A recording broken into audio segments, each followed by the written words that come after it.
तो आज का जो टॉपिक है हमारा क्या है, इंटरेक्शन एंड इमर्जेंस।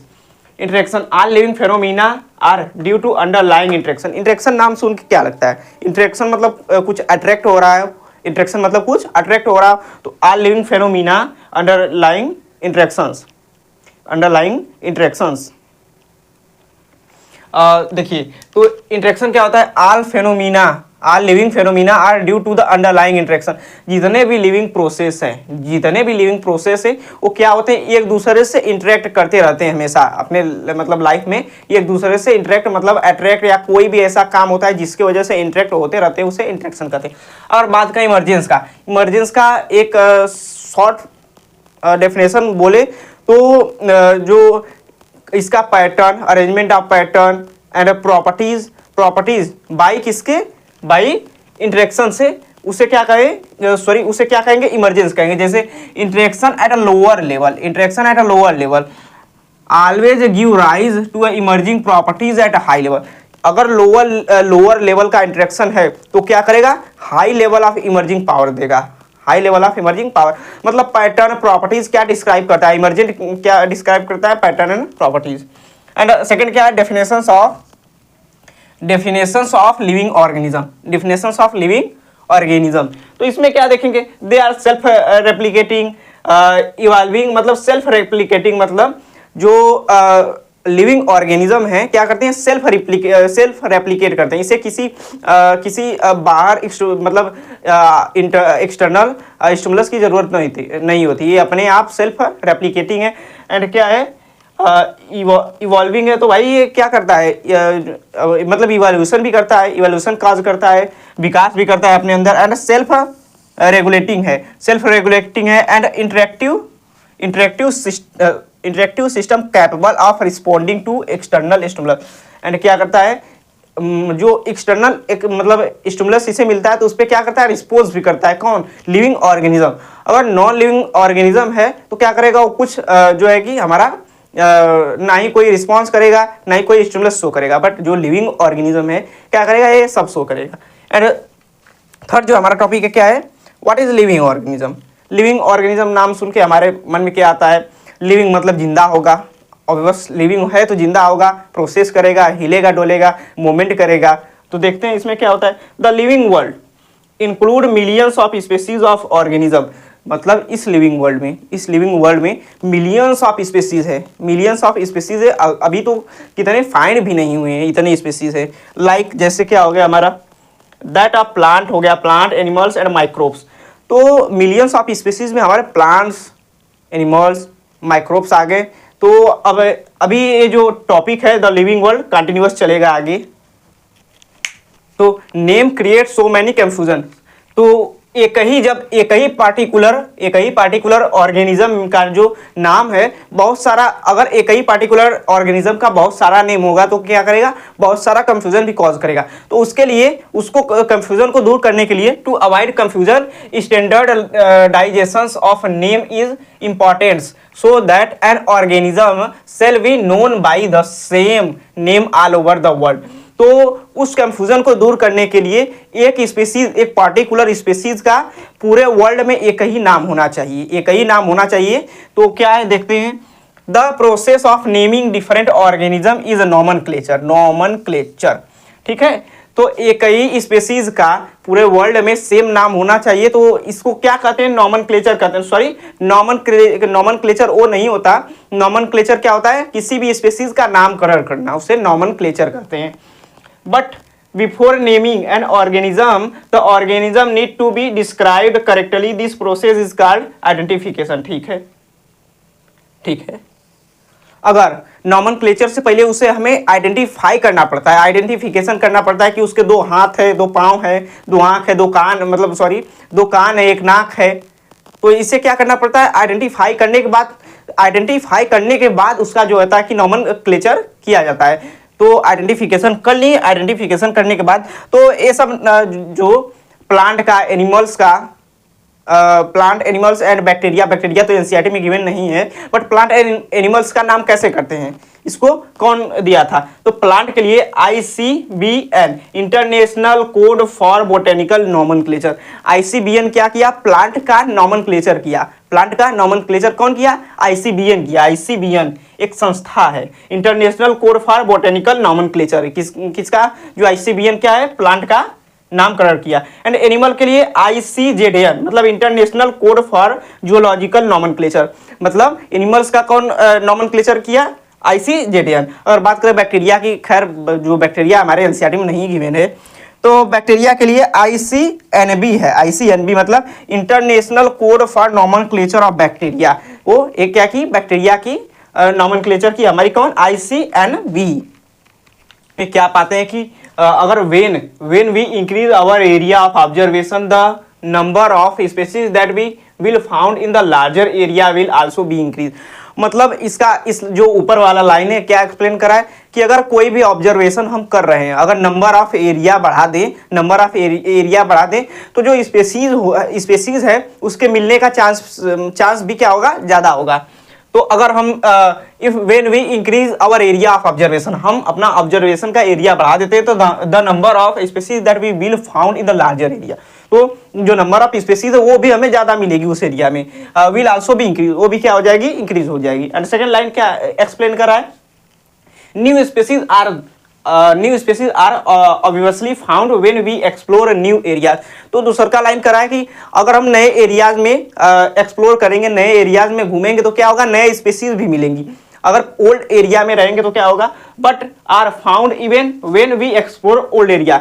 तो अगर ओल्ड एरिया में भी ऐसे कुछ जगह होते जहाँ पे हमारा मतलब जहाँ पे हम नहीं जानते हैं, नहीं घूमे, बट वहाँ मतलब ओल्ड एरिया में पहले जा चुके हैं लेकिन पूरी तरह से नहीं एक्सप्लोर किए, तो जो प्रोबेबिलिटी है कि ओल्ड एरिया में भी नए स्पीशीज एग्जिस्ट कर रहे होंगे। लेकिन जो आशंका है कि नए एरिया में घूमेंगे तो नए स्पीशीज भी मिलते हैं। तो अगर कहें every different kinds of organism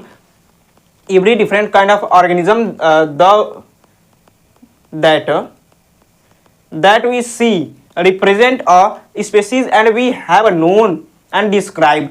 तो जो अरे यार every different kinds of organism that we seen represent a species, जो हमारे आसपास में जो भी किसी भी एक ऐसे ऑर्गेनिज्म या स्पीसीज को हम देखते हैं वो क्या रिप्रेजेंट करता है? वो हमें रिप्रेजेंट करता है कि स्पीसीज एंड क्या है?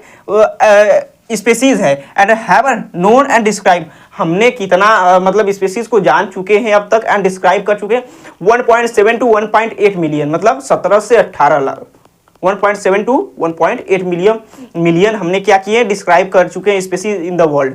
मतलब 17 से 18 लाख स्पीसीज हमने क्या किए हैं? डिस्क्राइब कर दिए हैं। इसी को क्या कहते हैं? बायोडाइवर्सिटी का मतलब क्या होता है? ढेर सारे स्पीसीज का मिलना, बायोडाइवर्सिटी। अगर बात करें कि each of this species is known by its local name, तो हर एक स्पीसीज को उसके लोकल नेम से पुकारा जाता है। जैसे किसी पर्सन का घर का नाम कुछ और होता है एंड स्कूल का नाम कुछ और होता है, तो ऐसे ही क्या कर सकता है? वेराई कर सकता है नेम, प्लेस टू प्लेस ये भी हो सकता है। तो each of this species is known by its local name and which varies from place to place varies कर सकता है। जैसे घर पे कुछ नाम और होगा एंड स्कूल में नाम कुछ और होगा, दोस्त कुछ और बुलाएंगे, तो प्लेस टू प्लेस क्या करता है? वेराई कर सकता है। एंड क्रिएट कन्फ्यूजन्स, सॉरी ये एग्जाम्पल यहाँ का नहीं है, एग्जाम्पल कहाँ का है भाई, छोड़िए। create confusion of species, मतलब स्पीसीज में क्या करेगा? कंफ्यूजन क्रिएट करेगा। मतलब एक ही स्पीसीज के अलग अलग नाम होंगे, कई सारे नाम होंगे, तो क्या होगा? हमें कंफ्यूजन होगा कि किस नाम से इसे पुकारें। अब इस चैप्टर का सबसे मजेदार एंड सबसे इंपॉर्टेंट जो है टॉपिक आ गया हमारा बायोनॉमियल नॉमेनक्लेचर। बायोनॉमियल नॉमेनक्लेचर सुन के हमारे जो ब्रेन में इमेज आता है कि बायो मतलब दो, नॉमियल मतलब क्या होता है? नाम, नेम ऑफ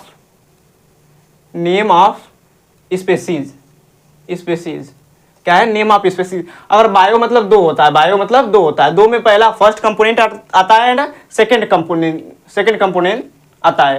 तो जो फर्स्ट कंपोनेंट है इज जीनस या जेनेरिक नेम। किसी भी नाम में जो फर्स्ट कंपोनेंट होता है, कोई भी अगर साइंटिफिक नेम देखें, फर्स्ट कंपोनेंट है उसमें क्या होता है? फर्स्ट कंपोनेंट क्या होता है? जीनस या हमारा जेनेरिक नेम होता है। एंड बात करें कि सेकंड कंपोनेंट में, सेकंड कंपोनेंट इज स्पीसीज या स्पेसिफिक एपिथेट होता है। फर्स्ट कंपोनेंट जो होता है हमारा जीनस या जेनेरिक नेम होता है। सेकंड कंपोनेंट हमारा क्या होता है यहाँ पे स्पेसीज या स्पेसिफिक एपिथेट होता है। तो रूल्स टू नॉमेनक्लेचर करने के लिए क्या क्या रूल्स अपनाए जाते हैं देखते हैं। तो नेम ऑफ द मैंगो, अगर हम मैंगो का साइंटिफिक नेम लिखें तो मैंजीफेरा इंडिका लीन, मैंजीफेरा इंडिका लीन, या इसे इटैलिक में भी लिख सकते हैं मैंजीफेरा इंडिका लीन। तो इटैलिक में क्यों लिखते हैं, जब अंडरलाइन सॉरी जब हैंड रिटेन मतलब हाथ से लिखते हैं तो अंडरलाइन कर देते हैं। अगर देखें मैंजीफेरा, यहाँ एम क्या है, एम हमारा जो फर्स्ट लेटर है अल्फाबेट है। अब जीनस इज कैपिटल, तो जीनस इसे क्या कहते हैं, ये वाला जो मैंजीफेरा है क्या है, जीनस है हमारा, ये क्या है, जीनस है। यहाँ पे हमारा क्या है, जीनस है जी, यहाँ पे हमारा क्या है, जीनस या जेनेरिक नेम है। जो मैंजीफेरा है जीनस है, इंडिका क्या है यहाँ पे हमारा स्पेसीज है, स्पेसीज या स्पेसीज है या स्पेसिफिक एपिथेट है। और मैंजीफेरा की बात करें तो मैंजीफेरा हमारा यहाँ पे क्या है, जीनस है। अगर इंडिका की बात करें तो इंडिका स्पेसीज या स्पेसिफिक एपिथेट है। तो जो जीनस का फर्स्ट लेटर होता है कैपिटल होता है, नॉमेनक्लेचर करते हैं तो जीनस का फर्स्ट लेटर हमारा कैपिटल होता है। जैसे यहाँ पे first alphabet of genus is capital, तो कैपिटल एम लिखा है क्योंकि अगर मैंजीफेरा है तो कैपिटल लेटर में एम रिप्रेजेंट वहाँ पे किया जाएगा।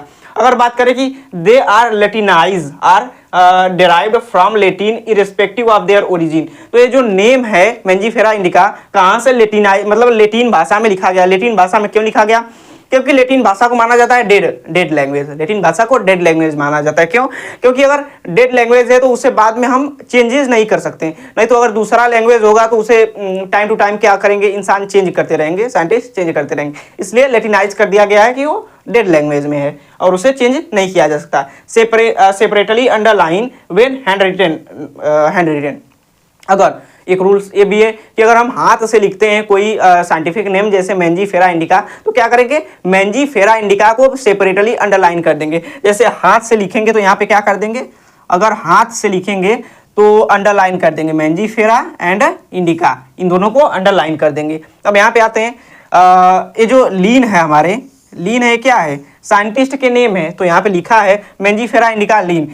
Types in italic to show their Latin origin, इसे इटैलिक में भी लिखा जाता है। अगर कंप्यूटर में हम लोग लिखेंगे तो इटैलिक में लिखेंगे, अगर हाथ से लिखेंगे तो नॉर्मल जो है नॉर्मल वर्ड में लिख के अंडरलाइन कर देंगे नीचे, लेकिन अगर कंप्यूटर में लिखेंगे तो क्या करेंगे, उसे इटैलिक लिख देंगे, इटैलिक में। And name of the author in abbreviated form, मतलब ऑथर का नाम अब्रिवेटेड फॉर्म, जैसे कैरोलस लिनियस साहब ने नॉमेनक्लेचर को गिवन बाय कैरोलस लिनियस साहब ने दिया, तो एब्रिवेटेड फॉर्म लीन, बस इनका क्या हुआ, लीन यहाँ पे लगा दिया गया, लीन मैंजीफेरा इंडिका लीन। क्यों, क्योंकि उन्होंने इसका जो है कि नॉमेनक्लेचर किया था।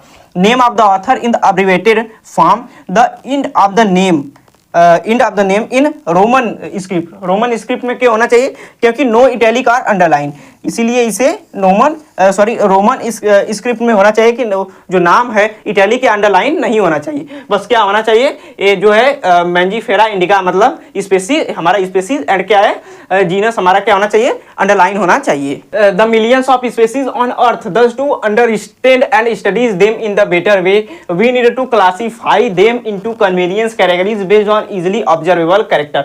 मतलब अर्थ पे हमारे अर्थ पे यानी वर्ल्ड में मिलियंस ऑफ स्पेसीज है, मिलियंस स्पेसीज है, उनको समझने के लिए, उनके बारे में स्टडीज करने के लिए एक ऐसा हमें एक ऐसा कन्वीनियंस वे लाना होगा जिसमें क्या कर सके, उसको अच्छे से स्टडीज कर सके। मतलब उसको ऐसे कैरेक्टर में क्लासीफाई करेंगे जो इजीली ऑब्जर्व हो सके एंड इजीली क्लासीफाई हो सके, उसको ऐसे कैरेक्टर में रखेंगे ताकि उसके बारे में अच्छे से हम स्टडीज कर सके एंड उसके बारे में जान सकें। And this categories are also called rank, taxa and categories, sorry group, rank या टेक्सा भी कहते हैं। इस कैटेगरी को ग्रुप, रैंक, टेक्सा भी कहते हैं। टेक्सा क्या है, taxa can present at different level. अगर ह्यूमंस की बात करें, एग्जांपल में humans belong to order, humans order में किस मतलब प्राइमेटा ऑर्डर में पाया जाता है, मतलब 5 होते हैं, class, order, family, genus, species. तो जो किंगडम के बाद जो class, order, family, genus, species, तो ऑर्डर कौन सा है, ह्यूमन का जो ऑर्डर है प्राइमेटा है, एंड क्लास क्या है, मेमलिया है, क्लास मेमलिया है। एंड बात करें किंगडम का तो एनिमेलिया। तो फर्स्ट क्या आ गया यहाँ पे, किंगडम, फिर क्लास ऑर्डर, फिर यहाँ पे फैमिली, जीनस, स्पीसीज, आगे फर्दर हमारा चलता रहेगा। This class order and kingdom are all taxa, but जो क्लास ऑर्डर एंड किंगडम क्या है हमारा, टेक्सा है यहाँ पे, taxa but at different level. Taxa है लेकिन डिफरेंट लेवल पे, class order family genus species के रूप में है। टेक्सा है लेकिन डिफरेंट लेवल में, डिफरेंट लेवल मान लीजिए क्लास, फिर ऑर्डर, फैमिली, जीनस, स्पीसीज है, डिफरेंट लेवल पे है, टेक्सा है हमारा। And all organism need to be classify in various taxa. हर ऑर्गेनिज्म को क्लासिफाई करने के लिए उसका एक टेक्सा जो होता है, अलग अलग टेक्सा होता है, अलग अलग टेक्सा। इस प्रोसेस को क्या कहते हैं, टेक्सोनॉमी कहते हैं, टेक्सोनॉमी। इस प्रोसेस को टेक्सोनॉमी कहते हैं।